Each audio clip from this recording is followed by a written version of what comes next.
बिस्मिल्लाहिर्रहमानिर्रहीम। अस्सलाम वालेकुम नाज़रीन, मैं हूं लियाकत हुसैन और आप देख रहे हैं मेरा यूट्यूब चैनल। सबसे पहले तो हम चलते हैं जो कल एक प्रेस कॉन्फ्रेंस की थी। इमरान खान साहब ने अपने साथ जावेद अली साहब के एक बंदे को बिठा कर, जिसके बारे में ये बताया जा रहा था कि जी उसको एक चौकीदार की ग्रेड 4 पे जो है वो बिठाया था, नौकरी पे लगाया था अपना डार साहब ने, उस्मान डार साहब ने। तो उसको जी नंगा करके भराना करके और उस पर तशद्दुद किया गया। उसके ऊपर केस ये बनाया गया कि वो जो था फ्रंटमैन था उस्मान डार का, उस्मान डार साहब के हवाले से वो पेमेंटें लेता था। तो वो एक प्रेस कॉन्फ्रेंस चली, उसके फ़ौरन बाद जो आज का एक ये इत्तलात है कि उसका जो वीडियो एक रिकॉर्ड कराया गया था वो भी मंजर आम पे आ गया। उसके बाद उस्मान डार साहब ने एक प्रेस कॉन्फ्रेंस की जिसमें कुरान को सामने रख के और कुरान के ऊपर जो है अपना हाथ रख के उन्होंने कहा कि मैंने ऐसी कोई भी चीज़ मेरे इल्म में नहीं है, मैंने एक गरीब आदमी को नौकरी पे लगवाया था, ये मेरा कसूर है। उसी को मेरे ख़िलाफ़ जो है वो केसेस बनाने में लगाया जा रहा है और जो है इस तरह के हथकंडे इस्तेमाल किए जा रहे हैं। उसके साथ ही कल एक जो ट्वीट की थी इमरान खान साहब ने, जिसमें बिगड़ी बच्ची कहा था मरीम नवाज़ को, तो उसके ऊपर वो लगातार वो चलता रहा। आज उसके ऊपर प्रेस कॉन्फ्रेंसें भी हुई। तो हालात को जो है कुछ ठंडा नहीं किया जा रहा, बल्कि हालात जो है वो दिन ब दिन बिगड़ते जा रहे हैं, दिन ब दिन जो है उनमें स्ट्रेस आता जा रहा है। हालात जो अदलिया की तरफ गए हुए हैं, अदलिया ने सुमोटो एक्शन लिया हुआ है, जो के पी के और पंजाब में इलेक्शन ना होने पे उन पे भी अभी चल रहा है।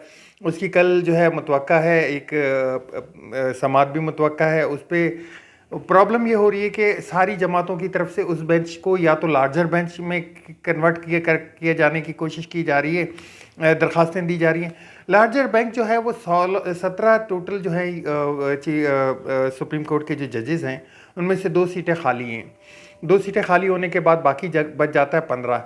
तो ये चाह रहे हैं कि 15 का ग्रुप बने और उसमें से भी 2 जजेस जो मज़हर अली नकवी साहब हैं और जो इजाज़ुल हक साहब हैं, इजाज़ुल एहसन साहब हैं, चीफ जस्टिस इजाज़ुल हसन, उनको कोशिश की जा रही है कि इनको जो है इससे अलग किया जाए।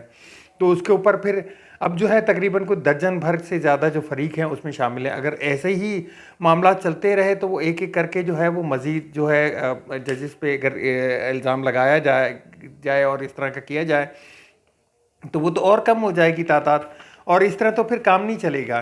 क्योंकि एक तरफ जो है जस्टिस मज़ाहिर अली नकवी के घर की तरफ से भी एक डिनाई आ चुका है। उनके ऊपर जो इल्ज़ामात लगाए गए थे कि 2 घर हैं उनके पास, एक तो उनका अपना घर है जो उनका जो ज़ाती घर है जो वरासत में उनको मिला हुआ है, प्लस दूसरा जो इस्लामाबाद में जिस तरह तमाम जजेस को मिलता है वो जो घर है वो लिया गया। और वो तो ज़ाहिर सैलरी से करता है तो वो सारा, और ये भी के साथ में डिक्लेयर भी है।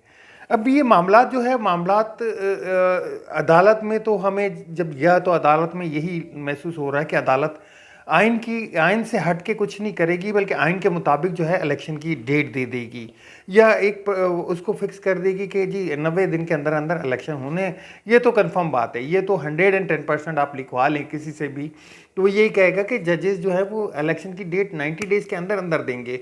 इधर से कोई भागने का रास्ता नज़र नहीं आ रहा। अब भागने के लिए जो कोशिशें की जा रही हैं उनके तौर पे बी प्लान भी तैयार है। एक तरह से बी प्लान ये है कि किसी मजहबी जमात को इंतशार की सूरत में या एक कह लिया जाए महंगाई के ऊपर एक बर्डन बनाकर या तो हड़तालें की जाएं या फिर उनको रोडों पे बिठा के धरना दे दिया जाए और मज़ीद हालात जो हैं वो उस तरफ जाएं। दूसरी जो इनके पुराने हथकंडे वो भी चल रहे हैं। महंगाई इस वक्त अरूज पे है। आवाम जो है वो, आवाम को इतनी फुर्सत नहीं मिल रही कि वो अपने जो रुदात है वो भी किसी को सुना पाए।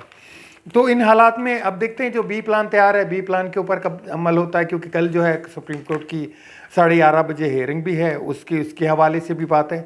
अच्छा, इन सब चीज़ों में जो है इलेक्शन की तरफ ना जाने का मूड क्यों बन रहा है इनका?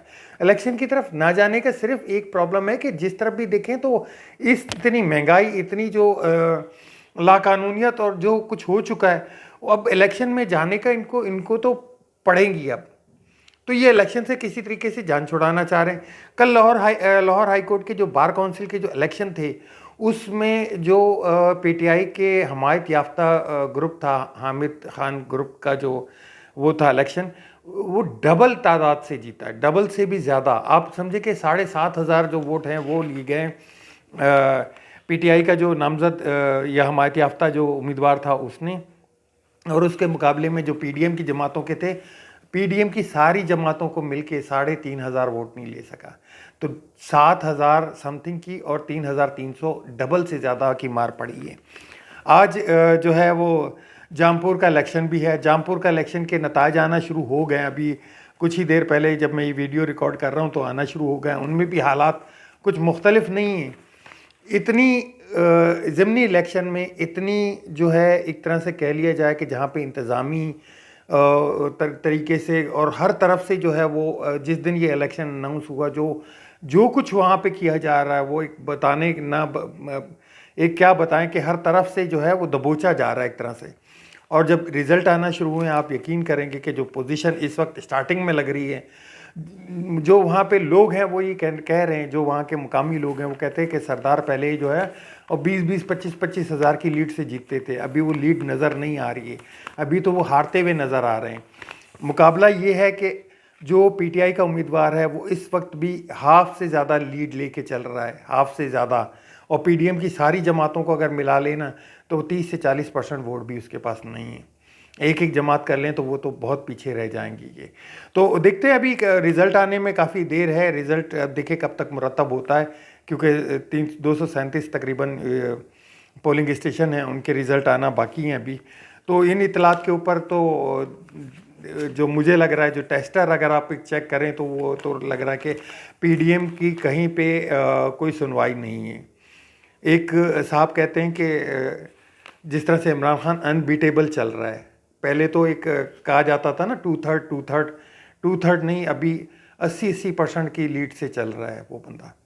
तो आप अंदाज़ा कर लें, इलेक्शन में जाना अगर हो गया तो इनको अंदाज़ा, अगर बचेंगे कहाँ तक आगे। जो है वो इलेक्शन अदालत में जो ओवरसीज़ वोटर्स है उनका भी इलेक्शन वो भी जो है केस लगा हुआ है।